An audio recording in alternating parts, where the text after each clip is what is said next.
Memory is never neutral. When we remember, we choose what to see and we choose what to forget. In the movie Roma, Alfonso Cuarón turns his own childhood memories into a quiet act of political remembrance.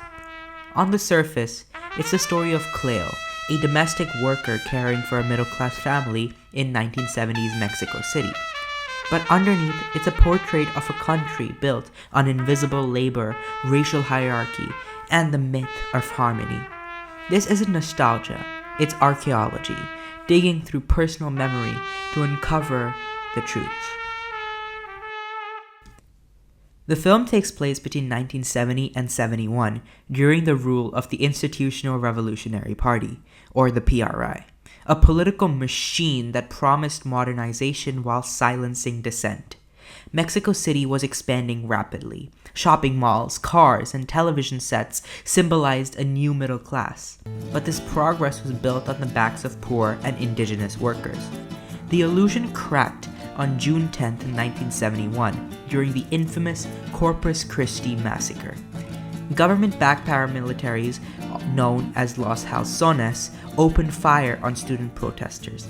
This moment of violence appears in Roma not as a spectacle, but as an intrusion bursting into Cleo's world, reminding us that no one, not even the most private of homes, is untouched by politics. Cleo, played by Yalitza Aparicio, works for a white upper-middle-class family. She cleans, cooks, and raises their children, but she is never truly a part of the family. In every frame, Cuarón shows how affection coexists within hierarchy. The camera keeps its distance, wide, slow, observational. It watches as Cleo moves through hallways, opens doors, and sweeps floors. The stillness isn't just aesthetic, it's structural. It mimics how society sees her, always visible, but rarely heard.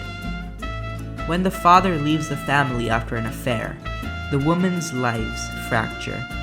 But Cleo continues working, her emotional labor holding the household together. Cuarón isn't sentimentalizing her. He's revealing how class and gender trap people into roles that are both intimate and isolating. Then, in that furniture store, as Cleo shops for a crib, the student protests erupts outside. Gunfire enters the domestic fear. History literally walks through the door, and Cleo, caught in the chaos, becomes a witness that official history forgets.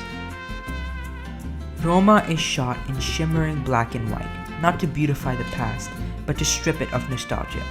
Every shot feels like a photograph being redeveloped, slow, deliberate, almost sacred.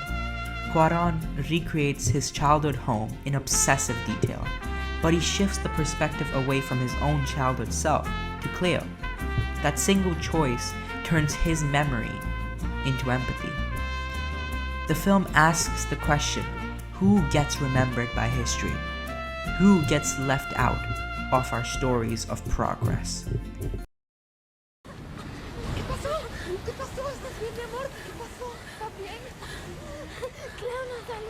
In one of the final scenes, after nearly drowning while saving the children, Cleo confesses that she didn't want her own baby to be born. Her trauma, like Mexico's, is buried beneath quiet endurance. Cuarón doesn't offer any resolution. Instead, he offers recognition, a cinematic apology from the privileged to the forgotten. Te queremos mucho, Cleo. ¿Verdad? Pobrecita. Te queremos mucho, mucho. In Roma, history doesn't unfold in palaces or parliaments. It lives in kitchens and courtyards, in the hands that clean and carry the weight of other people's lives.